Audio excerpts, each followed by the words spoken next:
மீட்பரும் இரட்சகருமாகிய இயேசு கிறிஸ்துவின் கிருபையும் இரக்கமும் உங்கள் அனைவரோடும் இருக்கட்டும். இன்னைக்கு நம்ம தியானிக்க போற தலைப்பு என்ன அப்படின்னா, கர்த்தர் நம்ம வாழ்க்கையில ஏன் பாடுகளை அனுமதிக்கிறார் அப்படின்ற காரியங்களை குறித்து நம்ம தியானிக்க போகிறோம். வெவ்வேறு ஆண்டவர் சில பாடுகளை நமக்கு அனுமதிக்கிறார். அந்த பாடுகள் மூலமாக நம்ம என்ன கற்றுக்கொள்ள வேண்டும் என்பதையும் வசனத்திலேயே நமக்கு தெளிவையும் கர்த்தர் கொடுத்திருக்கிறார்.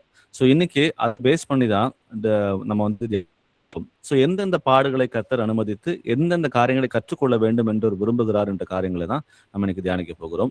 அடிப்படையா முதல்ல இருந்து நம்ம வாசிக்க ஆரம்பிப்போம். ரோமர்ல 8ஆம் அதிகாரம் வசனம் 28. ரோமன்ஸ் 8:28. அன்றியும் அவருடைய தீர்மானத்தின்படி அழைக்கப்பட்டவர்களாய் தேவனிடத்தில் அன்பு கூறுகிறவர்களுக்கு சகலமும் நன்மைக்கு ஏதுவாக நடக்கிறதென்று அறிந்திருக்கிறோம். ஆமென். ஆமென். அன்றியும் அவருடைய தீர்மானத்தின்படி நீங்களும் நானும் கர்த்தராகிய கிறிஸ்துவின் முன் தீர்மானத்தின்படியே அழைக்கப்பட்ட பிள்ளைகளாக நம்ம எல்லாரும் இருக்கிறோம். அப்போ அழைக்கப்பட்டவர் அநேகர் அப்படின்றதையும் நமக்கு தெரியும். ஆனால் தேர்ந்து கொள்ளப்பட்டவர்கள் சிலராக இருக்கிறார்கள். அப்புறம் இந்த உலகம் முழுவதும் ரட்சிக்கப்பட வேண்டும் என்று கர்த்தருடைய சித்தமாக இருக்கிறது. ஆனாலும் எல்லாரும் ரட்சிக்கப்பட போறது கிடையாது. ஆனாலும் அந்த ஆப்பர்ச்சுனிட்டியை கர்த்தர் எல்லாருக்கும் கொடுத்திருக்கிறார். அப்போ கர்த்தரை அறிந்த பிள்ளைகளாக இருக்கிற நாம் என்ன செய்ய வேண்டும் என்று பார்க்கும்போது இந்த வசனம் சொல்கிறது, தேவனிடத்தில் அன்பு கூறுகிறவர்களுக்கு. இங்க ரொம்ப முக்கியமான வார்த்தை இதுதான். எல்லாரும் ரட்சிக்கப்படணும்னு கர்த்தர் எல்லாரையுமே அழைக்கிறார். ஆனாலும் இந்த இடத்துல இந்த வசனம் சொல்வது போல தேவனிடத்தில் அன்பு கூறுகிறவர்களுக்கு, அப்புறம் நீங்களும் நானும் தேவனிடத்தில் அன்பு கூறுகிற பிள்ளைகளாக இருக்கும் போது நம்முடைய வாழ்க்கை எப்படி இருக்குமாம்? சகலமும் நன்மைக்கு ஏதுவாக நடக்கிறது என்று அறிந்திருக்கிறோம். அது உபத்திரவமோ இல்ல பாடுகளோ இல்ல ஒரு நன்மையான காரியமோ எதுவா இருந்தாலும் சரி, தேவனிடத்தில் அன்பு கூறுகிற பிள்ளைகளாக நம்ம வாழும் பொழுது நம்முடைய வாழ்க்கையில அது சகலமும் நன்மைக்கு ஏதுவாக தான் நடக்கிறது என்பதை இந்த வார்த்தை ரொம்ப தெளிவா நமக்கு சொல்லிக் கொடுக்குது. ஆனா இது நம்ம பர்செப்ஷன்ஸ். இப்ப நம்ம வாழ்க்கையில வாழும் பொழுது சில விஷயங்கள் நமக்கு பாடுகளை உண்டாக்கலாம், உபத்திரவங்கள் வரலாம். அது எப்படி எனக்கு நன்மையா இருக்கும் அப்படின்ற கேள்வியும் நமக்கு வரலாம். ஆனாலும் அந்த பாடுகள் மூலமா கூட அல்டிமேட்டா கர்த்தர் நம்ம சில காரியங்களை கற்றுக்கொண்டு நம்ம ஆவியிலே வளர வேண்டும் என்று அவர் விரும்புகிற தேவனாக இருக்கிறார். அதான் இப்போதைக்கு அது நமக்கு பாடுகளாக இருந்தாலும் சரி, ஆனா ஒரு டைம் ஃப்ரேம் வரும் பொழுது அது நன்மைக்கு ஏதுவாக மாற்ற கர்த்தர் வல்லவராக இருக்கிறார் என்பதுல எந்த ஒரு டவுட்டுமே இல்லை. ஸோ அதை குறிச்சுதான் நம்ம இன்னைக்கு தியானிக்கவிருக்கிறோம். அப்போ எப்பொழுதுமே நம்ம எல்லாரும் ஆவியில கொஞ்சம் கொஞ்சமா வளர்ந்து கொண்டு வருகிற பிள்ளைகள் தான். ஆனா கர்த்தர் சில பாடுகளை அனுமதி பொழுது அது எப்பொழுதுமே அது பனிஷ்மெண்ட்டும் எடுத்துக்கூடாது. ஆனா சம்டைம்ஸ் என்ன நடக்குதுன்னா, நான் செய்த பாவத்தின் மூலமா கர்த்தர் அனுமதிக்கிறார்ன்ற அந்த யோசனை நமக்கு இருக்கதான் செய்து. பெரும்பான்மையான டைம்ல அது சரியும் கூட தான். ஆனா எல்லாமே கர்த்தர் ஒரு பனிஷ்மெண்ட்டை நம்ம கொடுக்கறது இல்ல. ஆவிக்குரிய கிறிஸ்தவர்கள் நம்ம இன்னும் ஆவியிலே வளர வேண்டும் என்பதற்காகவே கர்த்தர் என்ன பண்றாருன்னா சில பாடுகளை நமக்கு அனுமதிக்கிறார். ஏன்னா எப்படி அழிந்து போகிற பொன் சோதிக்கப்பட்டு அது பசும் பொன்னாக மாறுகிறதோ போல நம்முடைய ஆவிக்குரிய வாழ்க்கையும் சோதிக்கப்பட்டு கர்த்தர் உகந்த அந்த பரிசுத்தத்துக்கு ஏற்ற பிள்ளைகளாக வாழ வேண்டும், மாற வேண்டும் என்பதற்காகவே கர்த்தர் சில காரியங்களை நம்ம வாழ்க்கையில அனுமதிக்கவும் செய்கிறார். அப்போ ஒரு வாழ்க்கை சமாதானமா இருக்கு, ஒரு சந்தோஷமா இருக்கு அப்படின்றதுனால நமக்கு ஆவியில வளர்ந்துட்டோம்னு சொல்லி இல்ல. அதே போல நமக்கு பாடுகள் இருக்கு அப்படின்றதுனால நம்ம வளரவும் நம்ம சொல்ல முடியாது. ஸோ கர்த்தர் எல்லா டைமென்ஷன்ஸையும் யூஸ் பண்றார். எதுக்காக அப்படின்னா அவருக்கு விரும்புகிற மாதிரி நம்ம மாற வேண்டும் என்பதற்காக தான். அப்போ இந்த சஃபரிங்ஸ், இந்த பாடுகள் மூலமாக நிறைய கர்த்தர் நம்மிடம் கற்றுக் கொடுக்க அவர் ஆயத்தமா இருக்காரு. நம்ம ஆரம்பத்துல பேசினது போல முதல்ல அவர் மேல விசுவாசம் அதிகப்படியாக வளர்கிறது. எப்போ பாடுகள் நமக்கு நிறைய வருகிறதோ அப்போ நம்மை சார்ந்திருக்கிற பிள்ளைகளாக இல்லாமல் அவரை சார்ந்து நம்ம வாழ்க்கையை மாற்றி அமைக்கும் பொழுது அவர் மேல இருக்கிற நம்பிக்கை நமக்கு அதிகமாக வளர்கிறது. இப்போ இன்னொரு விஷயம் எடுத்து பார்த்தீங்கன்னா, நம்முடைய பர்ஸ்பெக்டிவ், நம்ம கண்ணோட்டங்கள் பார்த்தீங்கன்னா சில டைம் ஒரே மாதிரி மனுஷன் யோசிக்கிற மாதிரி இருக்கும். ஆனா அந்த பாடுகள் மூலமாக கர்த்தர் காட்டும் பொழுது நமக்கு அந்த பர்ஸ்பெக்டிவே மாறும். நம்ம நினைக்கிறது போல இல்லை, இது வேறு விதமா கர்த்தர் நமக்கு வெளிப்படுத்தி காட்டுற காரியங்களை புரிஞ்சுக்கலாம். இன்னொன்னு, ஏன் பாடுகளை அனுமதிக்கிறார் அப்படின்னு பார்க்கும் பொழுது நம்முடைய அடையாளம், நமக்குன்னு அடையாளம் இருக்கு. அந்த அடையாளத்தை நம்ம புரிஞ்சுக்கிற வரைக்கும் என்ன பண்றாருன்னா கர்த்தர் சில பாடுகள் மூலமாக நமக்கு அடையாளத்தை நம்ம யார், கிறிஸ்துவுக்குள்ள நம்ம யார் என்ற காரியத்தை வெளிப்படுத்தி அவர் காட்டுகிறார். ஸோ இதன் மூலமாக நம்ம தேவ பக்தியாக வளருகிறோம். நம்ம தவறு செய்யும் பொழுது நம்ம கண்டித்து உணர்த்துகிற தேவனாக இருக்கிறார். இந்த மாதிரி பல காரியங்கள் மூலமாக வந்து இந்த பாடுகள் மூலமா கர்த்தர் நம்ம வந்து புடமிட்டு பார்த்து அவருக்கு பிரியமான பிள்ளைகளாக மாற்றுறாரு பார்க்கிறோம். அப்போ இந்த இடத்துல இந்த பாடுகள் எல்லாமே பெருசா பேசுறதை விட அந்த பாடுகள் மூலமாக கர்த்தர் என்னிடம் என்ன கற்பிக்க விரும்புகிறாருன்றதான் நம்ம யோசிக்க வேண்டிய சூழ்நிலை நம்ம எல்லாருமே இருந்து கொண்டிருக்கிறோம். அப்போ இதுல முதல்ல நம்ம பார்க்க போற தலைப்பு என்ன அப்படின்னா, நமது நம்பிக்கையை வளர்க்கவே கர்த்தர் பாடுகளை அனுமதிக்கிறார் அப்படின்ற அந்த தலைப்புல சில வசனங்களை வாசிக்கலாம். பாடுகள் வருவது எதற்காகன்னு பார்க்கும் பொழுது நம்முடைய நம்பிக்கை, கர்த்தர் மீது நாம் வைத்திருக்கிற நம்பிக்கையை வளர்த்து கொள்வதற்காகவே பெரும்பான்மையான டைம்ல கர்த்தர் என்ன பண்றாருன்னா, அவர் நமக்கு இந்த பாடுகளை நம் வாழ்க்கையிலே அனுமதிக்க ஒரு வசனத்தை வாசிப்போம். இப்போ 1 பேதுரு 4ஆம் அதிகாரம் வசனம் 19, 1 Peter 4:19. ஆகையால் தேவனுடைய சித்தத்தின்படி பாடு அனுபவிக்கிறவர்கள் நன்மை செய்கிறவர்களாய் தங்கள் ஆத்மாக்களை உண்மையுள்ள சிருஷ்டி கர்த்தாவாகிய அவருக்கு ஒப்பு கொடுக்க கடவர்கள். ஆமேன், ஆமேன். அப்போ இந்த பாத்தீங்கன்னா கடைசியா முடிக்கும் பொழுது சிருஷ்டி கர்த்தாவாகிய அவருக்கு ஒப்பு கொடுக்க கடவர்கள் அப்படின்னு சொல்லி முடியுது. அப்ப ஆரம்பம் என்ன சொல்லுது? சித்தத்தின்படி. அப்போ நமக்கு ஒரு பாடு, தேவன் சித்தத்தின்படி பாடு அனுபவிக்கிறவர்கள் சரி பார்க்கிறோம். அப்போ நமக்கு ஒரு பாடு வருதுன்னா அது தேவனுடைய சித்தத்தினால நமக்கு அனுமதிக்கப்பட்டிருக்கிறது. அப்போ தேவனுடைய சித்தத்தின்படி பாடு அனுபவிக்கிறவர்கள் நன்மை செய்கிறவர்களாய், அப்போ பாடு வரும் பொழுது நம்ம என்ன செய்யணுமா? நன்மை செய்கிற பிள்ளைகளாக வாழ வேண்டும் என்பதை இந்த வார்த்தை ஆத்துமாக்களை உண்மையுள்ள சிருஷ்டிகர்த்தாவாகிய அவருக்கு ஒப்பு கொடுக்க கடவர்கள். அப்போ உபத்திரவங்கள் வரும் பொழுது, பாடுகள் வரும் பொழுது நான் எப்படி நன்மை செய்கிறது? ஏன்னா அந்த சிச்சுவேஷன் வந்து நான் நினைக்கிறதுக்கு விரோதமாக இருக்கு, அது ரொம்ப அன்கம்ஃபர்டபுளா இருக்கு, அதை நடப்பிக்கிறதுக்கு எனக்கு வந்து அதுக்கு கடந்து வருவதற்கு எனக்கு ரொம்ப கடினமாக இருக்குது அப்படின்னு நம்ம எல்லாரும் யோசிக்கிறது தான். ஆனா வந்து நம்முடைய ஆத்துமாக்களை உண்மையுள்ள சிருஷ்டிகர்த்தாவாகிய அவருக்கு ஒப்பு கொடுக்க கடவர்கள் அப்படின்னு பார்க்கிறோம். அப்போ இது நடந்தாலும் எந்த சூழ்நிலை வந்தாலும் கூட பரவாயில்ல, அந்த இடத்துல அவர் மீது நம்பிக்கை வைத்து எல்லாவற்றையும் அவரிடம் ஒப்பு கொடுத்து விட்டு இதை இதுல ஏதோ ஒரு காரியத்தை நான் கற்றுக்கொள்ள அவர் விரும்புகிறார், இதன் மூலமாக நான் வந்து அவர் மேல் நம்பிக்கை அதிகமாக வளர்த்து கொள்ள வேண்டும் என்ற அந்த தான் நம்ம எல்லாருக்கும் வரணும்னு சொல்லி இங்க பார்க்கிறோம். ஏன்னா நம்ம வந்து எந்த பாடுகள் வந்தாலும் சரி, எந்த உபத்திரவங்கள் வந்தாலும் சரி, கர்த்தரை சார்ந்திருக்கிற பிள்ளைகளாக எல்லாவற்றையும் அவரிடம் ஒப்பு கொடுத்து விட்டு நன்மை செய்கிறதில் சோர்ந்து போகாமல் இருக்க வேண்டும் என்று இந்த வார்த்தை நமக்கு சொல்லிக் கொடுக்குது. அப்போ அந்த பாடுகள் அந்த மத்தியிலும் கூட எவ்வளோ வாழ்க்கை கடினமாக இருந்தாலும் கூட கர்த்தர் உண்மையுள்ளவர், அதிலிருந்து நம்ம மீட்க அவர் வல்லமையுள்ள தேவன் என்பதுல எந்த ஒரு சந்தேகமும் இல்லை. அப்போ கம்ப்ளீட்டா சரண்டர் ஆகணும் ஆண்டவர்கிட்ட, அது அவர் விரும்புகிறார்.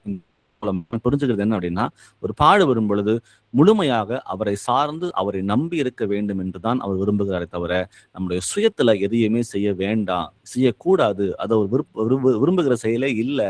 ஏன்னா அதிகமாக நம்ம சுயத்தை சார்ந்து செய்ய செய்ய செய்ய தேவனை விட்டு பிரிந்து போகிற பிள்ளைகளாக தான் மாறுமே தவிர கர்த்தரிடம் அணுகி ஒருபோதும் போக முடியாது. அப்போ இன்னைக்கு எவ்வளவோ திட்டங்கள் வாழ்க்கையில போடுறோம், திட்டங்கள் எதுவுமே வந்து நினைக்கிற மாதிரி போக மாட்டேங்குதா? இல்ல நமக்கு எவ்வளவோ பலவீனங்கள் இருக்குது, அந்த பலவீனத்தையும் நம்ம உட்கார்ந்து கொண்டு இருக்கிறோமா? இல்ல நம்ம நிறைய ஜெபம் பண்றோம், நிறைய காரியங்கள் கேட்கிறோம், எது கேட்டாலும் நமக்கு வந்து உடனே ரிப்ளை வராம இருக்குதா அப்படின்ற அந்த சூழல்கள் வந்தாலும் கூட பரவாயில்ல. இதன் மத்தியில ஒண்ணு மட்டும் நமக்கு உறுதி, அந்த பிரச்சனைகள் எவ்வளவு இல்ல, ஆனா அந்த பிரச்சனைக்கு மேல ஒருவர் இருக்கிறார், நம் தேவனாகிய கர்த்தராகிய இயேசு கிறிஸ்து. அப்போ அந்த சர்க்கம்ஸ்டன்ஸ்ல இருந்து அவர் நம்ம வந்து விடுவித்துக்கு அவர் வல்லமையுள்ள தேவன் தான். ஆனா நம்ம செய்ய வேண்டிய ஒரே ஒரு காரியம் அவரை சார்ந்து மாத்திரம் இருக்க வேண்டும் என்று அவர் விரும்புகிற தேவன் என்பதை பார்க்கிறோம். வாசிக்கலாம். யோபு 13ஆம் அதிகாரம் வசனம் 15. ஜாப் 13:15. அவர் என்னை கொன்று போட்டாலும் அவர் மேல் நம்பிக்கையாய் இருப்பேன், ஆனாலும் என் வழிகளை அவருக்கு முன்பாக ரூபகாரம் பண்ணுவேன். ஆமேன், ஆமேன், ஆமேன். ஆனா நமக்கு வந்து நம்பிக்கை கர்த்தர் மீது வளர வேண்டும் அப்படின்றதுக்காக தான் கர்த்தர் பாடுகளை அனுமதிக்கிறார். ஆனா அந்த பாடுகள் வந்தும் கூட நமக்கு சில டைம் ஒரு புரிதல் இல்லாம என்ன பண்றோம்னா, ஆண்டவர் என்னை கைவிட்டுட்டாரு, எனக்கு வந்து இவ்வளவு பிரச்சனைகள் ஆண்டவர் கர்த்தரை விட்டு பிரிகிற பிள்ளைகளாக மாறும். ஆனா யோபு இங்க ரொம்ப கிளியரா சொல்றாரு, அவர் என்னை கொன்று போட்டாலும் அவர் மேல் நம்பிக்கையாய் இருப்பேன், ஆனாலும் என் வழிகளை அவருக்கு முன்பாக ரூபகரணம் பண்ணுவேன் அப்படின்னு சொல்லி பார்க்கிறோம். அப்போ எவ்வளவு பிரச்சனைகள் மத்தியில யோபு வாழ்ந்தாருன்னு பார்க்கிறோம். அதன் மத்தியில தான் அவர் சொல்றாரு, இல்ல நான் செத்தே போனாலும் பரவாயில்ல, கர்த்தர் மீது நம்பிக்கையா இருப்பேன், ஏனென்றால் அவருடைய கரம் கூட இருக்குது. நான் வந்து நன்மை செய்கிறவனாக தான் சுற்றி திரிவேனே தவிர நான் ஒருபோதும் பாவத்துக்கு இடம் கொடுக்க மாட்டேன் அப்படின்றத ரொம்ப தெளிவா இந்த வார்த்தைகள் நமக்கு சொல்லி கொடுக்குது. அப்போ இந்த விசுவாசத்துல வளர்றதுக்கு ஒரு பர்ஃபெக்ட் கண்டிஷன் கிடையவே கிடையாது.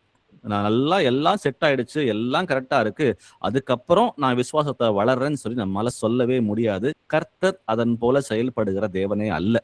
உபத்திரவத்தின் மத்தியில தான், பாடுகளின் மத்தியில தான் அவர் மேல நாம் அதிகமாக நம்பிக்கை வைக்கிற பிள்ளைகளாக வளர வேண்டும் என்று அவர் விரும்புகிறார் என்பதுல எந்த டவுட்டும் இல்லை. சோ இன்னைக்கு நமக்குள்ள ஏதாவது ஒரு பாடுகள் இருக்குதா? இருந்துச்சுன்னா யோசிச்சு பாருங்க. உங்க விசுவாசம் அதன் மூலமாக வளர வேண்டும் என்று கர்த்தர் விரும்புகிறார் என்றதை ரொம்ப தெளிவா இந்த வார்த்தைகள் நமக்கு சொல்லிக் கொடுக்குது. அப்போ அதன் மூலமாக ஒரு உபத்திரம் வருதுன்னா நம்ம கர்த்தர் மீது அதிகமாக நம்பிக்கை வைக்கிற பிள்ளைகளாக மாற வேண்டும் என்று இந்த வார்த்தைகள் சொல்லும் பொழுது அதன் மூலமாக தேவனை மகிமைப்படுத்துகிற பிள்ளைகளாக தான் நம்ம இருக்கணும். ஏன்னா உபத்திரவத்துல மேன்மை பாராட்டுங்கள் அப்படின்னு சொல்லி வசனங்கள் சொல்லுது நமக்கு. அந்த உபத்திரவங்கள் வந்தாலும் சரி, இந்த பாடுகள் வந்தாலும் சரி, இதன் மூலமாக ஆண்டவரே உமக்கு நன்றி, இதன் மூலமாக நீர் ஏதோ ஒன்று எனக்கு கற்பிக்க விருப்பமாக இருக்கிறீர், இதுலயும் நான் ஆண்டவரே கத்துக்கிறேன்னு சொல்லிட்டு இன்னும் அதிக விசுவாசத்திலே வளர்கிற பிள்ளைகளாக நம்ம மாற வேண்டும் என்று இங்க வார்த்தைகள் நம்ம பார்க்கிறோம். அடுத்ததா வாசிக்கலாம். சங்கீதம் 56ஆம் அதிகாரம் வசனங்கள் 3 முதல் 4 வரை. Psalms 56:3-4. நான் பயப்படுகிற நாளில் உம்மை நம்புவேன். தேவனை முன்னிட்டு அவருடைய வார்த்தையை புகழுவேன். தேவனை நம்பியிருக்கிறேன், நான் பயப்படேன். மாம்சமானவன் எனக்கு என்ன செய்வான்? ஆமென். ஆமென். ஸோ இந்த இடத்துல அந்த சங்கீதக்காரன் சொல்வது போல பயப்படுகிற நேரத்துல பயம் வரும் பொழுது நம்ம சுயத்தை சார்த ஆரம்பிச்சிருவோம்.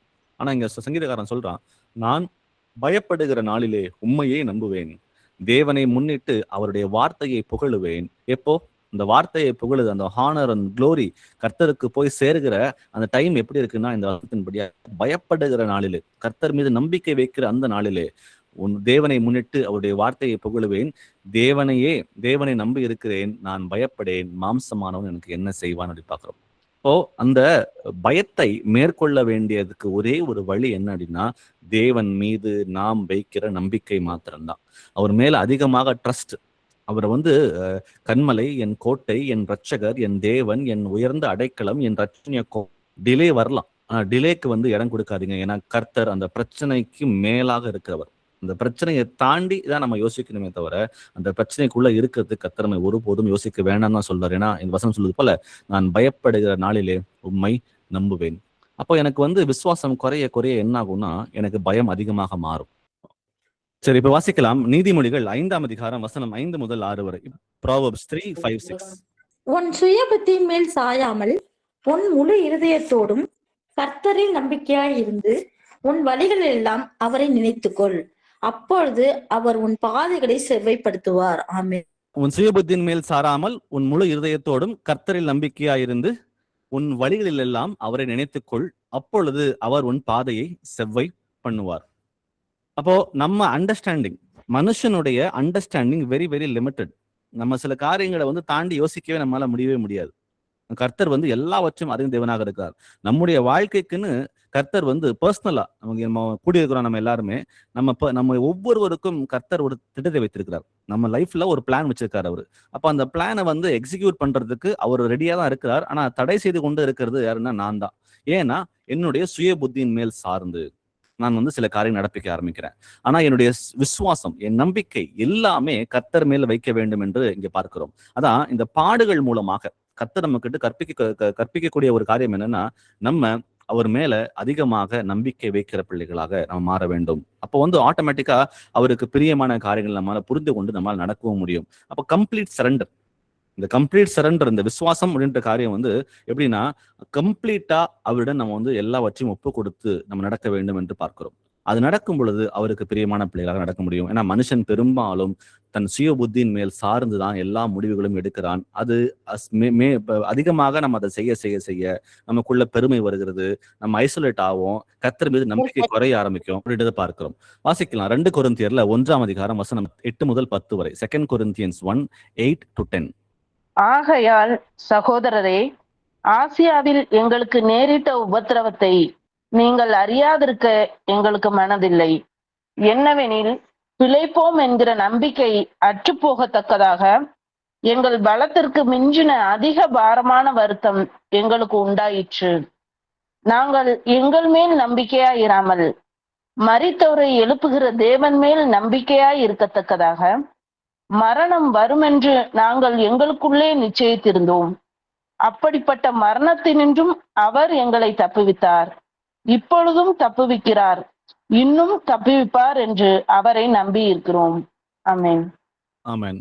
சிவியர் பிரஷர் இந்த இடத்துல நம்மளுடைய பவுலுக்கு வந்து இந்த இடத்துல பார்க்கும் பொழுது அவருக்கு வந்து பயங்கரமான பாடு. அவர் சொல்றாரு, ஆசியாவிலே எங்களுக்கு நேரிட்ட உபத்திரவத்தை நீங்கள் அறியாதிருக்க எனக்கு மனது இல்லை. என்னவெனில் பிழைப்போம் என்கிற நம்பிக்கை அற்றுப்போகத்தக்கதாக எங்கள் பலத்திற்கு மிஞ்சின அதிக பாரமான வருத்தம் எங்களுக்கு உண்டாயிருந்தது. இப்ப சொல்லவே முடியாத அளவுக்கு நான் வந்து பிழைப்போன்றதுக்கு நம்பிக்கை எனக்கு எதுவுமே இல்லை அப்படின்றத இங்க வந்து ரெஜிஸ்டர் பண்றாரு. அது மட்டும் இல்ல, என் நம்பிக்கை அற்றுப்போகத்தக்கதாக என் விசுவாசமும் என் நம்பிக்கையும் ஒளிஞ்சே போயிரும் போல இருக்கு. அந்த அளவுக்கு வந்து என் பலத்திற்கே மிஞ்சின அதிகமான பாரமான பாடுகளும் வருத்தங்களும் எங்களுக்கு உண்டாயிருந்தது அப்படின்னு சொல்லி இங்க வந்து ரெஜிஸ்டர் பண்றாரு. அவர் அதுக்கப்புறம் சொல்றாரு, நாங்கள் எங்கள் மேல் நம்பிக்கையாயிராமல். இப்பதான் பார்த்தோம் நம்ம நீதிமொழிகள்ல 3ஆம் அதிகாரம் வசனம் 5 முதல் 6 வரை, சுய புத்தியின் மேல் சாராமல் அப்படின்னு சொல்லிட்டு. இப்ப அவரும் சொல்றாரு, நாங்கள் எங்கள் மேல் நம்பிக்கையாயிராமல் மரித்தோரை எழுப்புகிற தேவன் மேல் நம்பிக்கையா இருக்கத்தக்கதாக மரணம் வரும் என்று நாங்கள் எங்களுக்குள்ளே நிச்சயித்திருந்தோம். நான் செத்தாலும் பரவாயில்ல, நான் செத்தும் கூட கர்த்தர் என்னை உயிர்ப்பிப்பார், ஏனென்றால் அவர் உயிர்ப்பிக்கிற தேவன் என்பதை உணர்ந்து அவர்கள் மேல் நிச்சயமா இருந்தோம். ஏன்னா அந்த செத்து போயிடுவோம், நான் அழிஞ்சிருவேன்ற அந்த எண்ணங்களுக்குள்ள அவங்க வந்தாலும் கூட, ஆனா ஒண்ணு மட்டும் உறுதி, நான் மரித்தாலும் கர்த்தர் என்னை பிழைக்க வைப்பார் என்ற நம்பிக்கை அவங்களுக்கு இருந்தது. அப்ப கடைசியா சொல்றாரு, அப்படிப்பட்ட மரணத்தினின்று அவர் எங்களை தப்புவித்தார், இப்பொழுதும் தப்புவிக்கிறார், இனியும் தப்புவிப்பார் என்று அவரையே நம்பி இருக்கிறோம் என்று இங்க சொல்லி முடிக்கிறார். அப்ப இந்த மாதிரி ஒரு சிச்சுவேஷன் பவுலுக்கு வந்தது. அவர் வந்து நான் செத்தாலும் நான் கர்த்தரை உயிர்ப்பித்து அவர் செய்ய வேண்டிய காரியங்களை என் மூலமாக செய்ய அவர் வல்லவராக இருக்கிறார் என்பதை அவன் உணர்ந்து எப்படி கர்த்தரை சார்ந்து அவர் மேல் நம்பிக்கை வைத்து இன்னும் அதிகமாக அது பெருகினாரோ, அதே போல உங்களுக்கும் எனக்கும் தான். நமக்கும் உத்தரவங்கள் வருகிறது, பாடுகள் வருகிறது. ஆனா இந்த பாடுகளை நான் வந்து திரும்பவும் சொல்றேன், இது நம்முடைய சுய இச்சையினால நாம் இழுத்துக்கொண்ட மூலமாக வந்த பாடுகள் அல்ல. கர்த்தர் வந்து ஆவிக்குரிய காரியங்கள்ல, ஆவிக்குரிய முறையில அவருக்கு நம்ம வைராக்கியம் பாராட்டும் பொழுதோ சில காரியங்களை நம்ம வாழ்க்கையை அனுமதித்து என்ன பண்றாருன்னா, நம்ம வந்து விசுவாசத்தை வளர்க்கறதுக்கு அவர் வந்து அவருக்கு அதை யூஸ் பண்ணிக்கிறார். ஸோ அதை வந்து மிஸ் அண்டர்ஸ்டாண்ட் பண்ணிக்க வேண்டாம். நம்முடைய உபத்திரவங்கள் வந்து பெரும்பாலும் அந்த மாம்சத்துக்குரிய காரியங்களை நம்ம இடம் கொடுத்து நம்மளே வந்து இழுத்து விட்டுருக்கோம். அதை குறித்து இங்க பேசவே வரல. இது கர்த்தர் நமக்கு சில காரியங்களை ஆவிக்குரிய முறையில் அனுமதிக்கிற குறித்து தான் பேசிட்டு இருக்கோம் இந்த இடத்துல. அப்போ டெஸ்பரேட், அவர் வந்து இறந்துருவோன்ற அந்த எண்ணங்கள் வந்தும் கூட அதன் மத்தியிலும் அவர் வந்து தேவன் மேலே சார்ந்திருந்தார்னு பார்க்கிறோம். நமக்கும் அதே போல சிச்சுவேஷன்ஸ் எப்படி இருக்குன்னு சொல்லி யோசிச்சு பார்த்துட்டு, ஆண்டவரே இதை நீங்க அனுமதிச்சிருக்கீங்க, ஆனாலும் கூட நீர் என்னை, பவுல் சொல்றது போல, அப்படிப்பட்ட மரணத்தினின்று அவர் எங்களை தப்புவித்தார், இப்பொழுதும் தப்புவிக்கிறார், இன்னும் தப்புவிப்பார் என்று அவரையே நம்பி இருக்கிறேன். அப்போ இந்த பாடுகள், இந்த உபத்திரவங்கள்லாம் கர்த்தர் நம்ம வாழ்க்கையை அனுமதிக்குது. அவரை நாம இன்னும் சார்ந்து இருக்கணும், அவர் மேல முழு நம்பிக்கை வைக்க வேண்டும் என்றுதான் கர்த்தர் இதை அனுமதிக்கிறான்றதை நம்ம பார்த்து வந்துட்டு இருக்கோம். அடுத்தது வாசிக்கலாம். 1 பேதுரு 1ஆம் அதிகாரம் வசனங்கள் 6 முதல் 7 வரை. 1 Peter 1:6-7. இதிலே நீங்கள் மிகவும் சந்தோஷப்படுகிறீர்கள் என்றாலும் துன்பப்பட வேண்டியது அவசியமானதால் இப்பொழுது கொஞ்ச காலம் பலவிதமான சோதனைகளினாலே துக்கப்படுகிறீர்கள். அழிந்து போகிற பொன் அக்கினியினாலே சோதிக்கப்படும், அதை பார்க்கிலும் அதிக விலையேற பெற்றதாய் இருக்கிற உங்கள் விசுவாசம் சோதிக்கப்பட்டு இயேசு கிறிஸ்து வெளிப்படும் போது உங்களுக்கு புகழ்ச்சியும் கனமும் மகிமையும் உண்டாக காணப்படும். ஆமென்.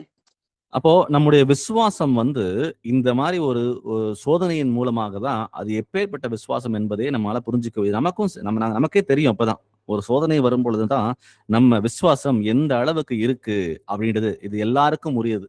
நம்ம ஒரு உபத்திரம் வரும்போது, சோதனை வரும் பொழுது நம்ம சோர்ந்து போயிடுறோம்.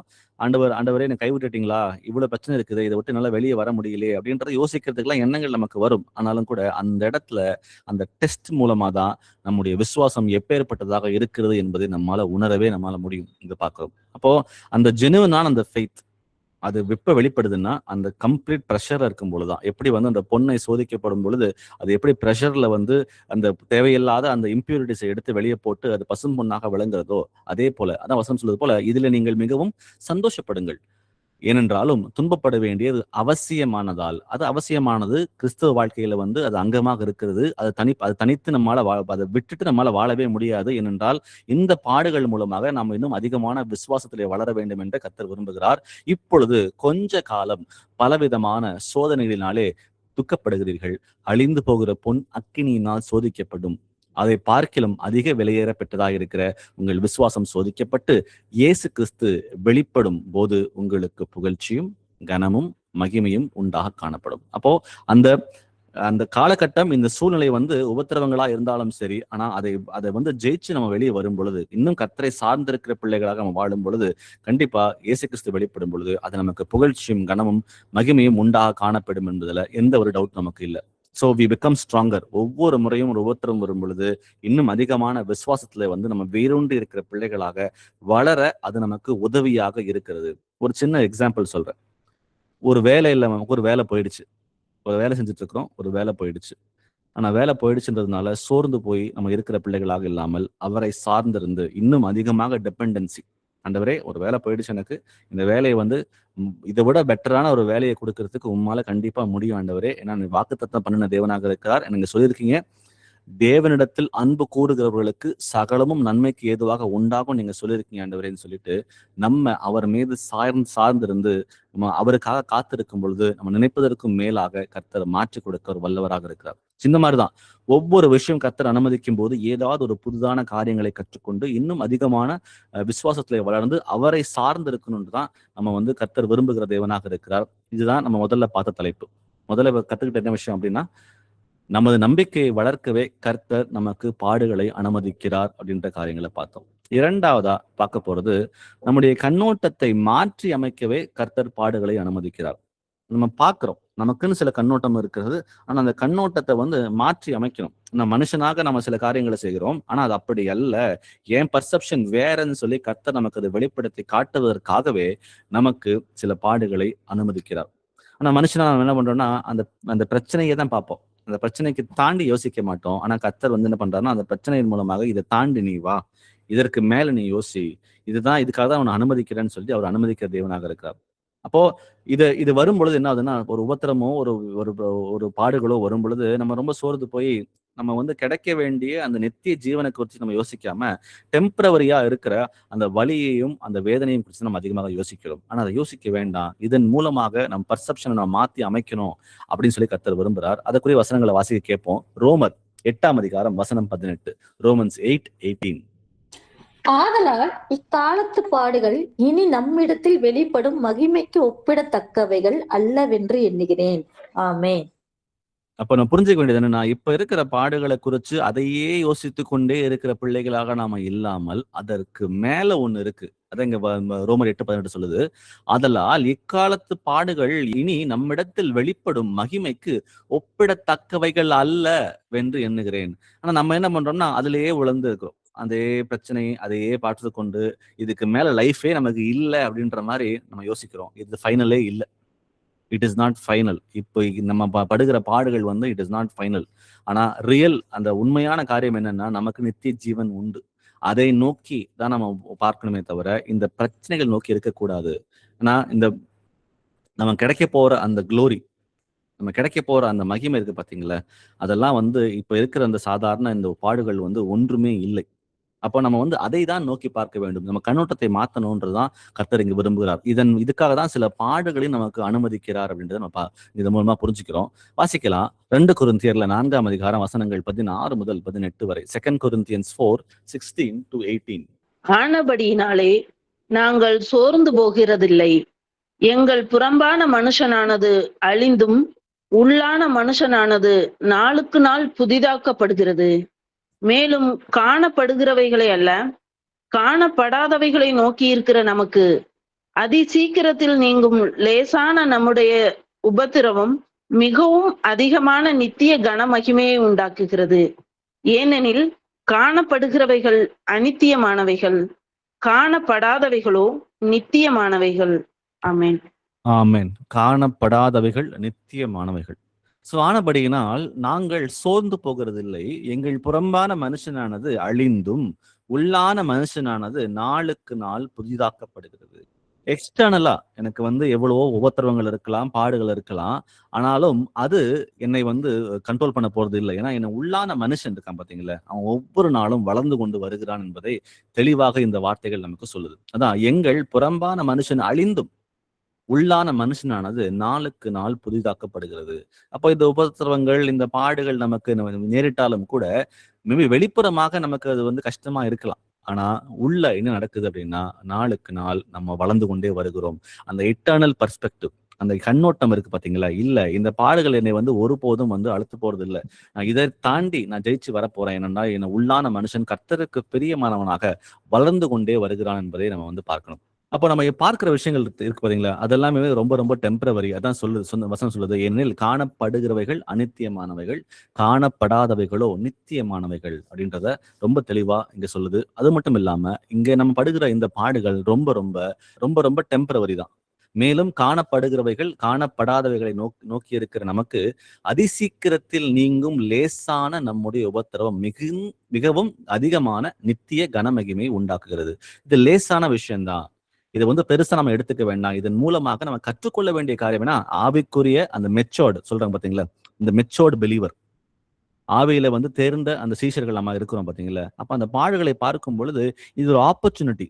நம்ம வளர்வதற்கு, கிறிஸ்து இயேசுக்குள்ள வளர்வதற்கு இது ஒரு ஆப்பர்ச்சுனிட்டி தான் நம்ம பார்க்கணுமே தவிர, இதன் மூலமாக சோர்ந்து போய் உட்காருவதற்காக நம்ம யாரும் அழைக்கப்படவே இல்லை. ஏன்னா இதெல்லாம் வந்து அதிசீக்கிரத்தில் நீங்கும் லேசான உபத்திரவம் என்பதை இந்த வார்த்தைகளும் நமக்கு சொல்லிக் கொடுக்குது. வாசிக்கலாம். யாக்கோபு 1 வசனங்கள் 2 முதல் 4 வரை. ஜேம்ஸ் 1:2-4.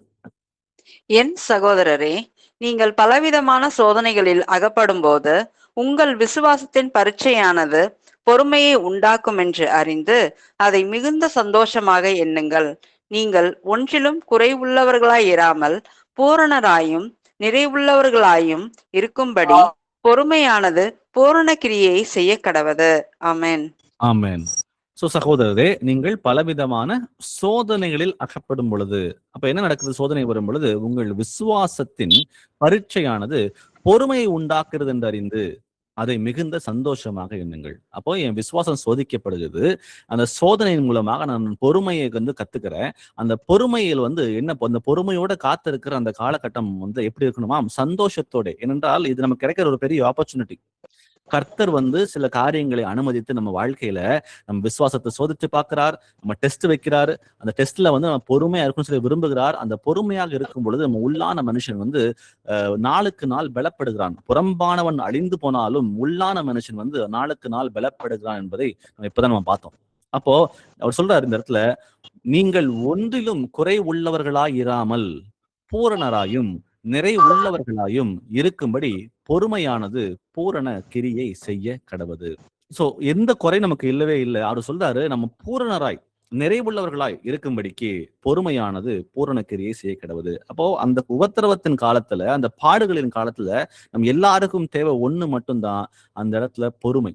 ஏன்னா பொறுமையோடு இருக்கும் பொழுது நாம் பூரணராயும் நிறைவுள்ள பிள்ளைகளாயும் நம்மால மாற முடியும் என்பதுல எந்த டவுட்டுமே இல்லை. அப்போ நம்ம கண்ணோட்டத்தை தான் மாற்றி அமைக்கணும். அதான் பார்த்துட்டு இருக்கோம். இப்போ நமது கண்ணோட்டத்தை மாற்றி அமைக்கவே கர்த்தர் நமக்கு சில பாடுகளை அனுமதிக்கிறார். அப்போ அந்த பிரஷர், அந்த உபத்திரவத்துல அந்த பாடுகளை வந்து பெருசா போக்கஸ் பண்ணாம இதன் மூலமாக கர்த்தர் வந்து எனக்கு என்ன காரியத்தை கற்பிக்க விரும்புகிறார், எனக்கு நித்திய ஜீவன் இருக்கிறது, அந்த நித்திய ஜீவனுக்குள்ள போகிறதுக்காக என்னை புடமிட்டு பார்த்து அவருக்கு பிரியமான மகனாக மகளாக என்னை மாற்றவே இந்த காரியங்களை அனுமதிக்கிறார்ன்ற அந்த எண்ணத்துக்குள்ள வர ஆரம்பிச்சோம்னா கண்டிப்பா அந்த யாக்கோபு 1 சொல்வது போல உங்கள் விசுவாசத்தின் பரீட்சையானது பொறுமையை உண்டாக்கும் என்று அறிந்து அதை மிகுந்த சந்தோஷமாக எண்ணுங்கள். அது சந்தோஷமாக ஏற்றுக்கொள்ள மனப்பக்குவம் நமக்கு வரும். ஏன்னா we have to see beyond the problem. அந்த பிரச்சனைக்கு விட்டு வெளியே நம்ம பார்க்கணுமே தவிர அந்த பிரச்சனையோ அந்த உபத்திரவத்தையோ பார்த்து கொண்டிருக்கிறதுக்கு கர்த்தர் நமக்கு அழைக்கவே இல்லை. வாசிக்கலாம். எபிரேயர்ல 12 Hebrews 12:11. எந்த சிற்றையும் தற்காலத்தில் சந்தோஷமாய் காணாமல் துக்கமாய் காணும். ஆகிலும் பிற்காலத்தில் அதில் பழகினவர்களுக்கு அது நீதியாகிய சமாதான பலனை தரும். ஆமேன். ஆமேன். ஸோ இந்த டிசிப்ளின், அந்த சிற்றை அப்படின்றது வந்து நமக்கு இனிஷியலா இப்ப கஷ்டமா கூட இருக்கலாம். ஆனாலும் கூட வசனம் சொல்லுகிறது, ஆகிலும் பிற்காலத்தில் அதில் பழகினவர்களுக்கு அது நீதியாகிய சமாதானத்தை தரும் அப்படின்றது பார்க்கிறோம்.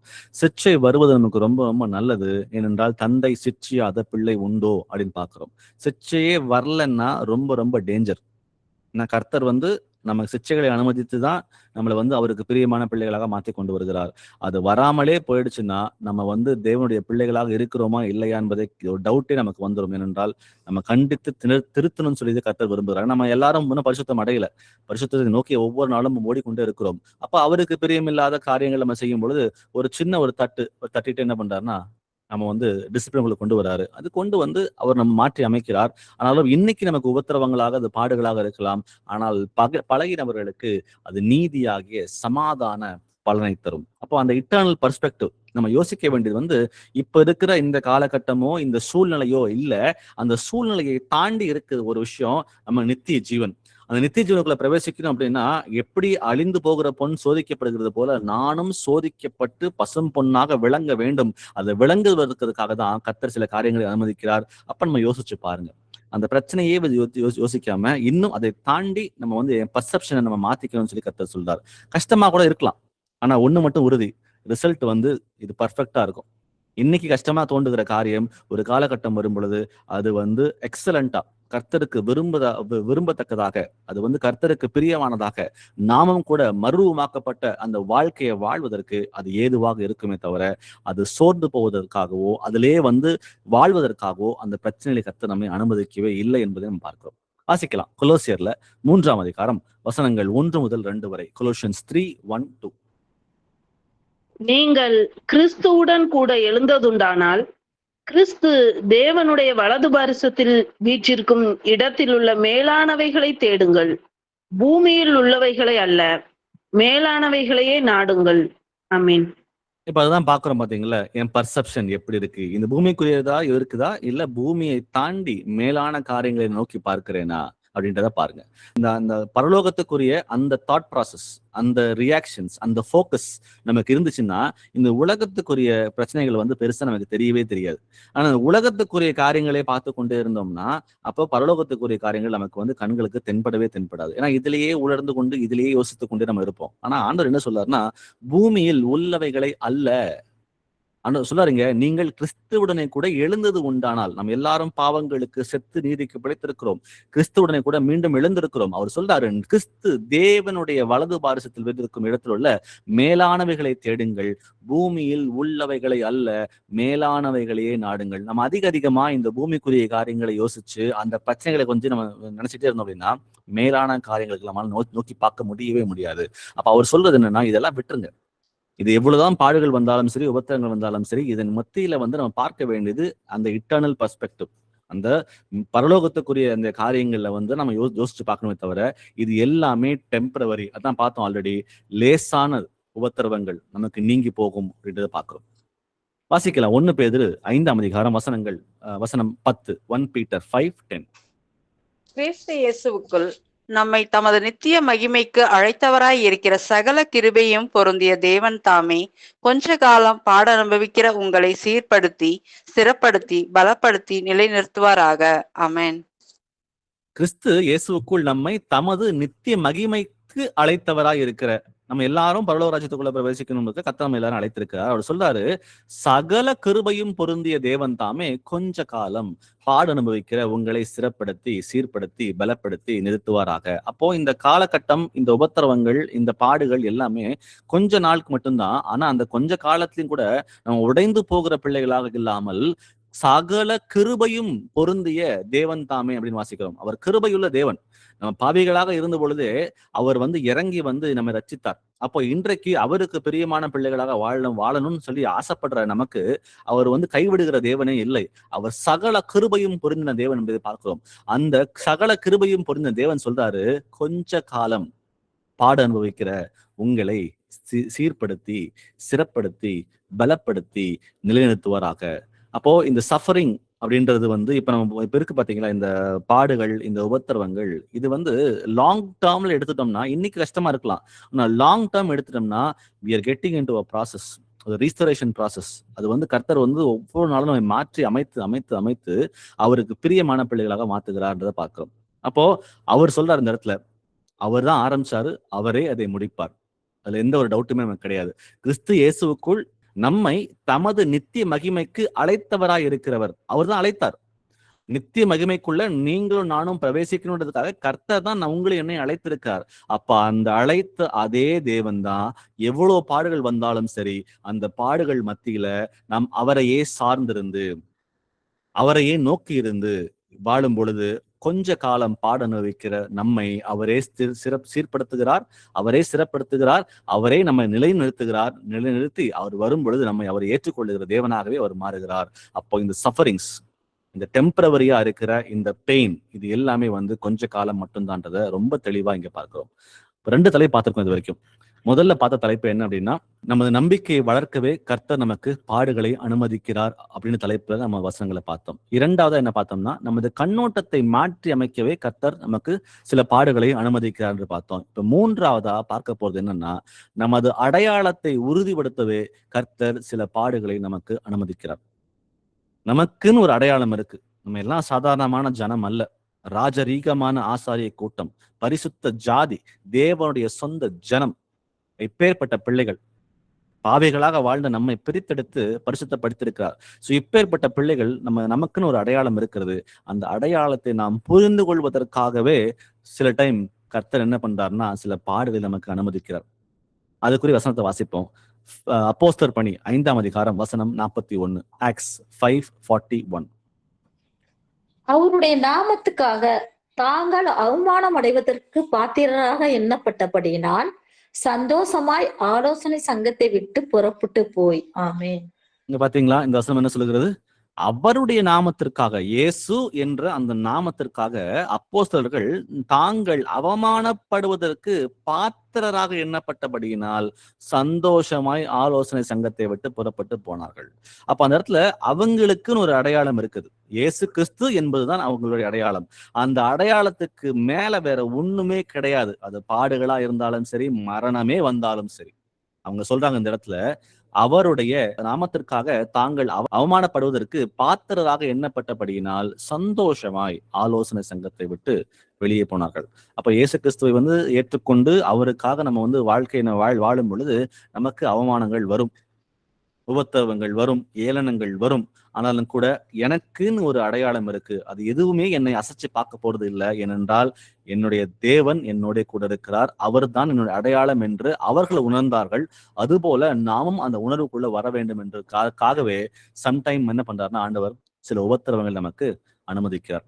அது மட்டும் இல்ல, இன்னொரு வசனம் சொல்லுது, தேவன் நம்மை உத்தமர் என்று எண்ணினபடியே, உங்களை என்னையும் கர்த்தராகிய தேவன் இயேசு கிறிஸ்து உத்தமர் என்று எண்ணினபடியே சத்திய சுவிசேஷத்தை வெளியே போய் அறிவிப்பதற்காக நம்ம ஒவ்வொருவரும் அழைத்திருக்கார். நம்ம நினைக்கலாம் நம்ம உத்தமம் இல்லைன்னு சொல்லிட்டு, ஆனா வசனம் சொல்லுகிறது தேவனே உங்களை உத்தமர் என்று எண்ணினபடியே. அப்ப அவர் நினைக்கிறார், என் மகள் வந்து வருதி, அவங்க உத்தமன் தான், அவங்க நான் செய்த காரியங்களை வந்து செய்து முடிக்கிறதுக்கு அவங்களுக்கு வந்து அவங்களால முடியும்னு சொல்லி நம்ம ஒவ்வொருவரையும் அழைத்திருக்கார். அதனாலதான் அந்த அப்போஸ்தலர் சொல்ற பாத்தீங்களா, சந்தோஷமாய் ஆலோசனை சங்கத்தை விட்டு புறப்பட்டு போனார். எதுக்காக? புறப்பட்டு போய் சகல ஜாதிகளையும் சீஷராக்குவதற்காக. ஏன்னா எனக்கு ஒரு அடையாளம் இருக்கு, கர்த்தர் என்கிட்ட விரும்புகிற அந்த காரியத்தை அதை நான் வந்து செய்வேன் அப்படின்ற நம்பிக்கையோடு அவர் சந்தோஷமா கிளம்பி போனார்கள். அப்ப நமக்கும் அதேதான். நமக்கு இருக்கிற அந்த உபத்திரவங்கள் அதை நீங்க பார்த்து எது நடந்தாலும் சரி, நான் இயேசுவுக்கு ஒரு சாட்சியுள்ள மகனாக மகளாக நான் வந்து என்னுடைய அடையாளம் என்னது என்று உணர்ந்து இதன்படிதான் என் வாழ்க்கையில நான் வாழ்வேன்ற அந்த உறுதியோடு நம்ம நடக்கணும்னு சொல்லி நம்ம பார்க்கிறோம். அடுத்ததை வாசிக்கலாம். 1 பேதுரு 4ஆம் அதிகாரம் வசனம் 12 முதல் 16 வரை. 1 Peter 4:12-16. பிரியமானவர்களே, உங்களை சோதிக்கும்படி உங்கள் நடுவில் பற்றி எரிகிற அக்கினியை குறித்து ஏதோ புதுமை என்று திகையாமல் கிறிஸ்துவின் மகிமை வெளிப்படும் போது நீங்கள் களி கூர்ந்து மகிழும்படியாக அவருடைய பாடுகளுக்கு நீங்கள் பங்காளிகளானதால் சந்தோஷப்படுங்கள். நீங்கள் கிறிஸ்துவின் நாமத்து நிமித்தம் நிந்திக்கப்பட்டால் பாக்கியவான்கள். ஏனென்றால் தேவனுடைய ஆவியாகிய மகிமையுள்ள ஆவியானவர் உங்கள் மேல் தங்கியிருக்கிறார். அவர்களாலே தூஷிக்கப்படுகிறார், உங்களாலே மகிமைப்படுகிறார். ஆதலால் உங்களில் ஒருவனும் கொலை பாதகனாயாவது, திருடனாயாவது, பொல்லாங்கு செய்தவனாயாவது, அந்நிய காரியங்களில் தலையிட்டு கொண்டவனாயாவது, பாடுபடுகிறவனாய் இருக்கக்கூடாது. ஒருவன் கிறிஸ்தவனாய் இருப்பதினால் பாடுபட்டால் வெட்கப்படாமல் இருந்து அதன் நிமித்தம் தேவனை மகிமைப்படுத்த கடவன். ஆமென். ஆமென், ஆமென். இங்க பாத்தீங்கன்னா முடிக்கும்போது சொல்றாரு, ஒருவன் கிறிஸ்தவனாய் இருப்பதனால் பாடுபட்டால் வெட்கப்படாமல் இருந்து அதன் நிமித்தம் தேவனை மகிமைப்படுத்த கடவன். சம்டைம் ஒரு பிரச்சனைகளோ உபத்திரங்களோ வரும் பொழுது சோர்ந்து போய் நம்ம அழைத்த அழைப்புக்கு நம்ம பாத்திரமானா இல்லாம இந்த உலகத்திற்கு ஒத்த வேஷம் தரிச்சு இந்த உலகத்தாரை சந்தோஷப்படுத்துறதுக்காக நம்ம சில டைம் சில காரியங்களை செஞ்சிடறோம். நான் இயேசு கிறிஸ்துவோட பிள்ளைன்னு சொல்றதுக்கே சம்டைம்ஸ் அவமானமா கூட நினைக்கிற சூழ்நிலை கூட வரலாம். ஆனா அது இங்க இடமே இல்லை. கிறிஸ்தவனா இருப்பதனால் பாடுபட்டால் வெட்கப்படாமல் இருந்து அதன் நிமித்தம் தேவனை மகிமைப்படுத்த வேண்டும் என்று பார்க்கிறோம். சோ கிறிஸ்தவராக இருக்க நமக்கு பாடுகள் உண்டு, உபத்திரவங்கள் உண்டு. அதன் மத்தியில நமக்கு இதுதான் அடையாளம். இயேசு என்பதுதான் நம்முடைய அடையாளம். அவர் என்ன செய்ய சொல்லி விரும்புகிறாரோ அதை மட்டுமே நடப்பிக்கிறதுக்கு தான் நம்ம அழைக்கப்படுகிறோமே தவிர நம்முடைய சுய வெறுப்புக்கு இங்க இடமே இல்லை. சோ இதை உணர்ந்த பிள்ளைகளாக இந்த வசனம் 1 பேதுரு 4ஆம் அதிகாரம் வசனம் 12 முதல் 16 வரை சொல்வது போல இந்த நமக்கு சோதிக்கும்படி நடுவிலே பற்றி எறிகிற அக்கினியை குறித்து ஏதோ புதுமை என்று தெரியாமல் இது எல்லாருக்கும் எல்லார் வாழ்க்கையும் நடக்கிற காரியம்தான். ஆனா அவங்க எல்லாம் ஜெயிச்சு வராங்கன்னா நாமும் கூட நம்ம அடையாளத்தை உணர்ந்த பிள்ளைகளாக அதுல கிறிஸ்துவோட பாடுகளுக்கு பங்காளிகள் நம்ம ஆயிருக்கும் சொல்லி வசனம் சொல்லுது. சோ கிறிஸ்துவின் மகிமை வெளிப்படும் பொழுது நீங்கள் களி கூர்ந்து மகிழும்படியாக அவருடைய பாடுகளுக்கு நீங்கள் பங்காளிகள் ஆனதால் சந்தோஷப்படுங்கள். சோ நமக்கும் இருக்கு. சோ நித்திய ஜீவனுக்குள்ள போகிறது மாத்திரம் பங்காளிகள் கிடையாது. அதன் மத்தியில இந்த பூமியில வாழும் பொழுது அந்த பாடுகளுக்கும் நம்ம பங்காளிகளாக பிள்ளைகளாக இருக்கிறோம். அந்த பாடுகள் வந்தாலும் கூட பரவாயில்ல. அதன் நிமித்தம் சோர்ந்து போகிற பிள்ளைகளாக இல்லாமல் இதுதான் நம் அடையாளம் என்று உணர்ந்து அதற்கு பாத்திரமான நடக்க வேண்டும் என்று இங்க பார்க்கிறோம். வாசிக்கலாம் ரோமர்ல 8ஆம் அதிகாரம் வசனம் 16 முதல் 17 வரை. ரோமன்ஸ் 8:16-17. நாம் தேவனுடைய பிள்ளைகளாய் இருக்கிறோம் என்று ஆவியானவர் தாமே நம்முடைய ஆவியுடன் கூட சாட்சி கொடுக்கிறார். நாம் பிள்ளைகளானால் சுதந்திரமாமே, தேவனுடைய சுதந்திரமும் கிறிஸ்துவுக்கு உடன் சுதந்திரமாமே. கிறிஸ்துவுடன் கூட நாம் மகிமைப்படும்படிக்கு அவருடனே கூட பாடுபட்டால் அப்படி ஆகும். ஆமென். சோ அப்ப மகிமைப்படணும்னா பாடுகளையும் அனுபவிக்க வேண்டும். மகிமை மட்டும் கிடையாது. சோ இந்த இடத்துல பாடுகளும் நமக்கு உண்டு. சோ இந்த இடத்துல சொல்றாரு, நாம் தேவனுடைய பிள்ளைகளா இருக்கிறோம் என்று ஆவியானவர் தாமே நமக்கு சாட்சி கொடுக்கிறார். நாம் பிள்ளைகளானால் நாம் சுதந்திரமாமே. எவ்ரி பிலீவர், நம்ம விசுவாசிக்கிற எல்லாருமே இயேசு கிறிஸ்துவோடைய பிள்ளைகள் தான்.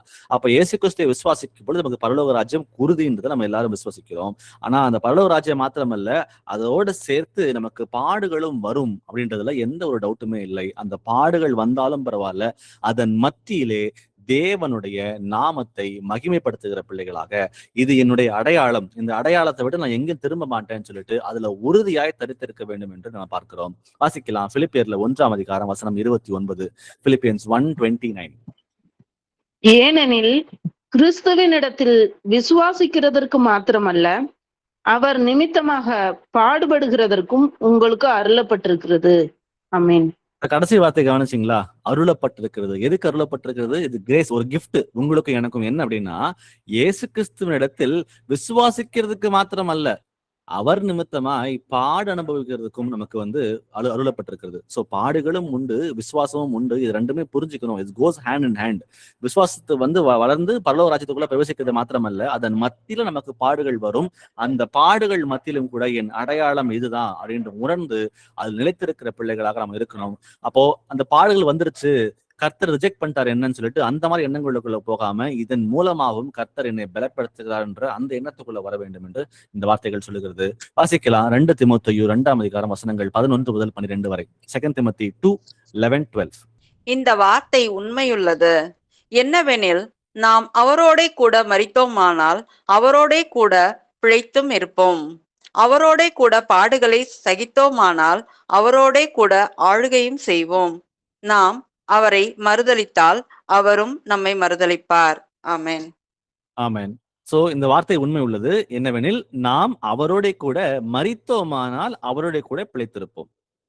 அப்ப இயேசு கிறிஸ்துவின் இயேசு கிறிஸ்து ரட்சகராக ஏற்றுக்கொண்டு ஞானஸ்நானத்தின் மூலமாக நாமும் தண்ணிக்குள்ள போய் மரித்து அவர் எப்படி உயிர்த்தாரோ அதே போல நாமும் உயிர்த்திருக்கிறோம். அப்போ அது மாத்திரமல்ல, அடுத்தது சொல்றாரு, அவரோட கூட பாடுகளை சகித்தோமேயானால் அவரோட கூட ஆளுகையும் செய்வோம்.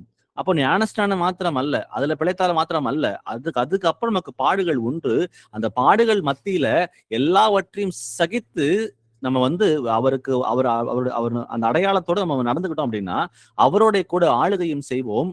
அவர் நம்மை நாம் அவரை மறுதலித்தால் அவரும் நம்மை மறுதலிப்பார்ன்றதை இங்க பார்க்கிறோம். இப்போ விடாமுயற்சியோட எந்த உபத்திரங்கள் வந்தாலும் சரி, இதுதான் என்னுடைய அடையாளம், இதை நான் வரமாட்டேன், நான் வந்து கர்த்தருக்கு உகந்த பிள்ளைகளாக கடைசி வரைக்கும் சாட்சியுள்ள வாழ்க்கையை வாழ்ந்து காட்ட வேண்ட பிள்ளைகளாக நம்ம வாழ வேண்டும் என்று இந்த வார்த்தைகள் நமக்கு சொல்லிக் கொடுக்குது. ஏன்னா நம்ம வந்து பாவங்களுக்கு செத்து நீதிக்கு பிழைக்கிறதுக்கு மாத்திரமல்ல, அந்த பாடுகள் மத்தியிலும் கூட நம்ம வந்து சகித்து வெற்றி சிறக்க பிள்ளைகளாக வர வேண்டும் என்று பார்க்கிறோம். வாசிக்கலாம் மத்தேயு 5ஆம் அதிகாரம் வசனம் 10 முதல் 12 வரை. Matthew 5:10-12. நீதி நிமித்தம் துன்பப்படுகிறவர்கள் பாக்கியவான்கள், பரலோக ராஜ்யம் அவர்களுடையது.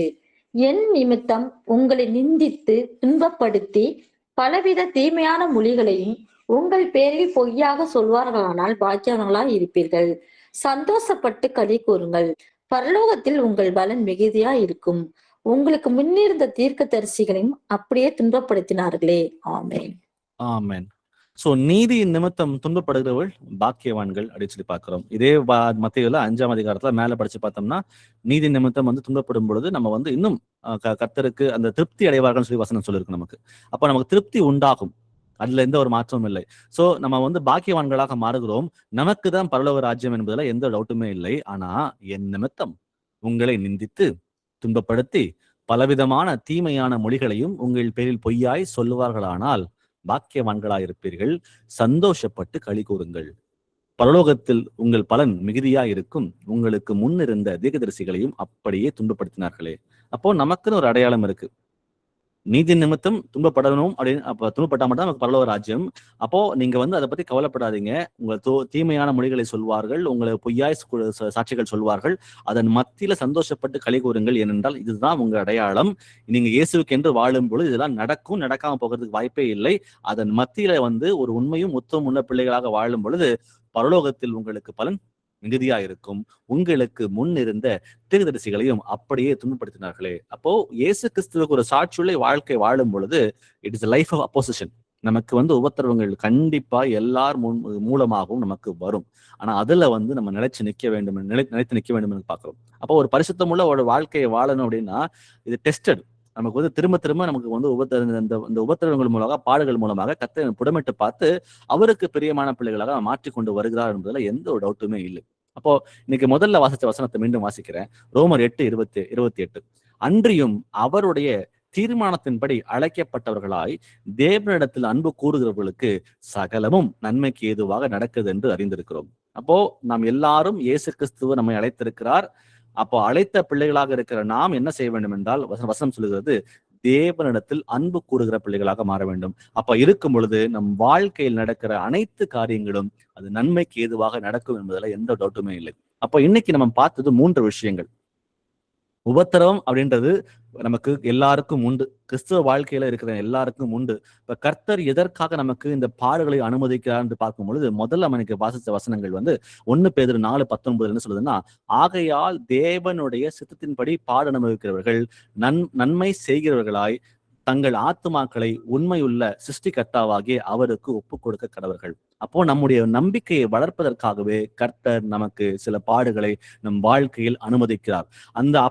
அதை அனுமதிப்பதன் மூலமாக கர்த்தர் மேல சார்ந்திருக்கிற பிள்ளைகளாக இன்னும் அவர்கள் வந்து நம்பிக்கை வைத்து வளர்கிற பிள்ளைகளாக மாற நமக்கு சில பாடுகளை அனுமதிக்கிறார். இரண்டாவது என்ன பார்த்தோம் அப்படின்னா, நமது கண்ணோட்டத்தை மாற்றி அமைக்கவே கர்த்தர் சில பாடுகளை நமக்கு வாழ்க்கையில் அனுமதிக்கிறார். அந்த வசனத்துல வந்து ரோமர் 8:18 வாசிச்சோம். ஆதலால் இக்காலத்து பாடுகள் இனி நம்மிடத்தில் வெளிப்படும் மகிமைக்கு ஒப்பிடத்தக்கவைகள் அல்லவென்று எண்ணுகிறேன். அப்போ இன்னைக்கு இருக்கிற இந்த சூழ்நிலைகள், இந்த உபத்திரவங்கள் எல்லாமே ரொம்ப ரொம்ப டெம்பரவரி தான்.